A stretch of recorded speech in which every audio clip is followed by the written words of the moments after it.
మీ ఎలాంటి వ్యాపార ప్రకటనలకైనా వెంటనే మా ఛానల్ సంప్రదించండి. ఓం సదాశివసమారంభాం వ్యాసశంకరమధ్యమాం అస్మదాచార్యపర్యంతాం వందే గురుపరంపరాం.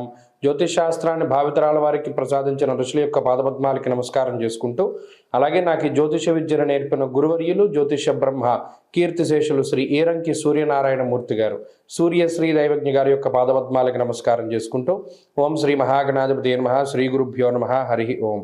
వీక్షకులందరికీ నమస్కారం.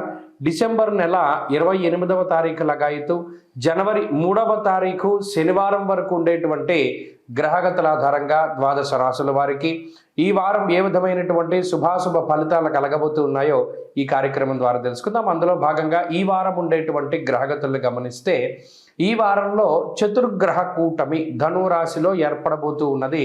ఈ చతుర్గ్రహ కూటమి ఒక ఎత్తు అనగా రవి, కుజ, శుక్ర, బుధ గ్రహాలు ధనురాశిలో కలవడం, అలాగే మీనరాశి యందు శనేశ్వరుడు, కుంభమందు రాహువు, సింహమందు కేతువు, మిథునమందు గురువు.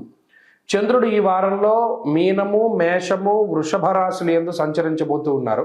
ఇటువంటి పరిస్థితుల్లో ద్వాదశ రాశుల వారికి ఏ విధమైనటువంటి ఫలితాలు కలగబోతున్నా తెలుసుకుందాం. అందులో భాగంగా కుంభరాశి వారికి ఈ వారం అనుకూలమైనటువంటి ఫలితాలు కనబడుతూ ఉన్నాయి. ఊహించనటువంటి చతుర్గ్రహ కూటమి ఒక అదృష్టంగా ఈ రాశి వారికి ఏర్పడింది. ఎందుకంటే దీర్ఘ సంచార గ్రహాల్లో సరే ఏలినాటి శని దోషం ఉన్నది, రాహు అంత ఇదిగా యోగించట్లేదు, గురుబలం ఒక్కటే ఆధారితంగా చేసుకుని ముందుకు వెళుతూ ఉన్నటువంటి తరుణంలో ఈ చతుర్గ్రహ కూటమి ద్వారా ఒకేసారి 4 గ్రహాలు యోగించాయి. ఇప్పుడు యోగించినటువంటి గ్రహాల సంఖ్య 6కు చేరిపోయింది ఒకే వారంలో. 2 నుండి 6కు చేరడం అంటే ఇది చాలా మామూలు విషయం కాదు. అందువల్ల ఇది అత్యద్భుతమైనటువంటి శుభ ఫలితాలని ఇస్తూ ఉన్నది. ప్రత్యేకించి ఈ రాశి వారికి ఏమవుతూ ఉన్నది, లాభస్థానమందు గ్రహాలు ఎక్కువగా కేంద్రీకృతం అవుతూ ఉండడం వల్ల ఊహించనటువంటి లాభము, అంటే పలానాది మనం నష్టపోయాం ఇక మనకి రాదు అని వదిలేసుకున్నటువంటి సందర్భాల్లో ఈ గ్రహస్థితి మరలా తిరిగి నష్టద్రవ్యాన్ని తిరిగి సంపాదించుకునేటట్టు చేస్తుంది.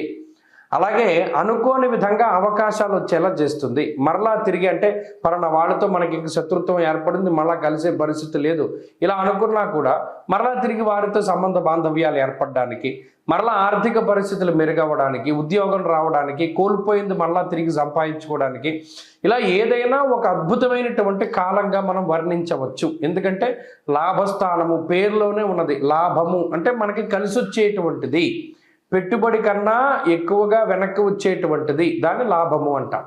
కాబట్టి ఇటువంటి స్థానమందు రవి కానీ కుజుడు కానీ ప్రత్యేకించి చాలా ఉపయోగపడుతూ ఉన్నారు. అలాగే ధైర్యం ఏకాదశగతే కుజే, కుజుడు లాభస్థానమందు విపరీతమైనటువంటి ధైర్యానికి, అలాగే శుభ కార్యక్రమాలు చేయడానికి రవిగ్రహం ఇటువంటి గ్రహాదులన్నీ కూడా చాలా ఉపయోగపడుతున్నాయి.